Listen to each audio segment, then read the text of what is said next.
Hey guys, if you are looking to create a shortcut on MacBook Pro, I realize it can be a serious task. It's a difficult task, but I found a simple way to do it.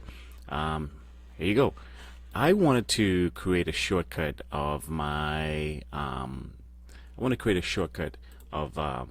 downloads folder.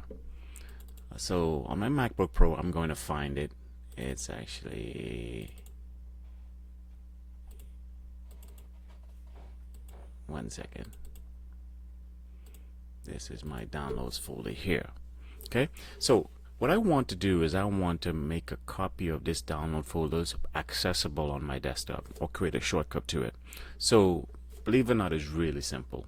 So what you're going to do is you're going to right click on the folder, and then you're going to go to something that says make alias, and you'll see that alias actually appear to the upper right of the window. What you're going to do is you're going to drag that alias onto the desktop. You're going to drag it, if it lets me drag it. There you go. Okay, and then the shortcut is actually created. So if I click on it, you see the folder, the shortcut window actually opens.